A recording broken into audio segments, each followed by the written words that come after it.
Hi everyone.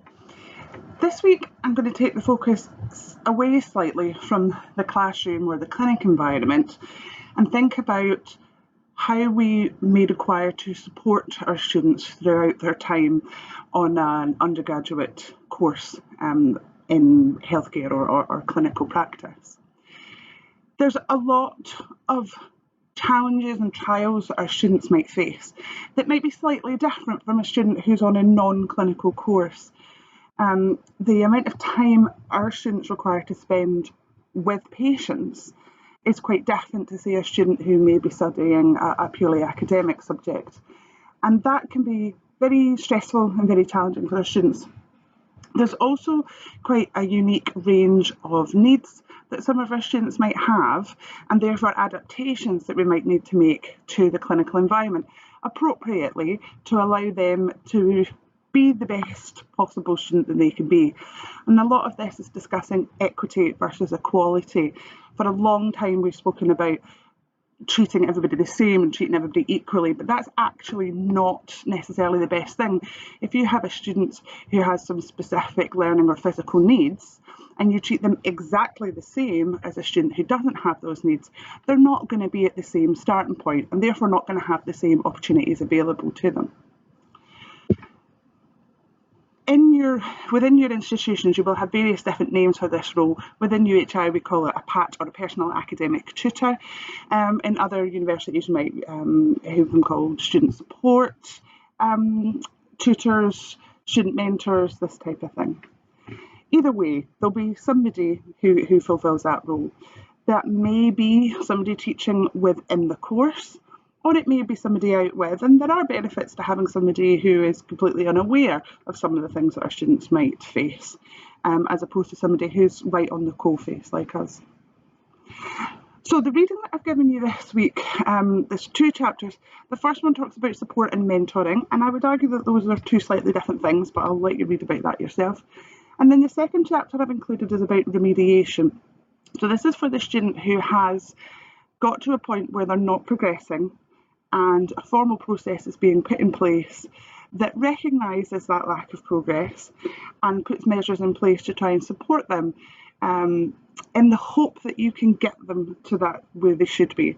That doesn't always work, and there will be times when you come across students who simply are not able to progress.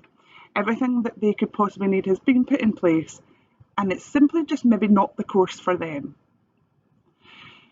I would encourage you to look at your own institution's student support services. I have included some information about what the PAT role within UHI looks like, but there will be some subtle variances.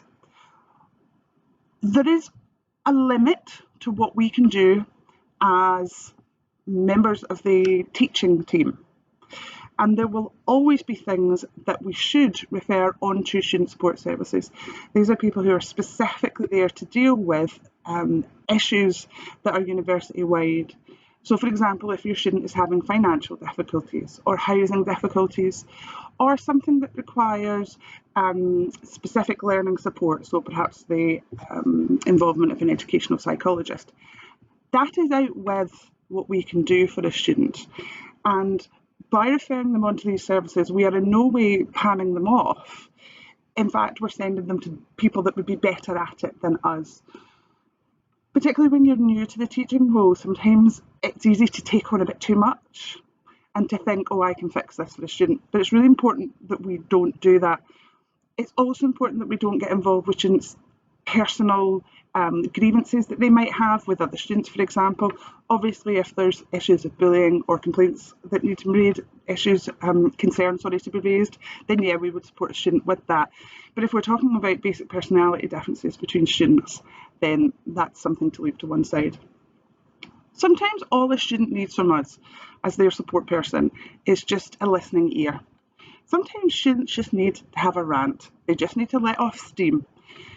And having somebody there to do that with, who's not going to judge them, but also maybe not say anything, it's just all they need. So just being there to be able to provide that ear can be really useful. So I'll let you go on and work through the resources. There's quite a lot of reading this week, but I am going to give you all a week off from the discussion board.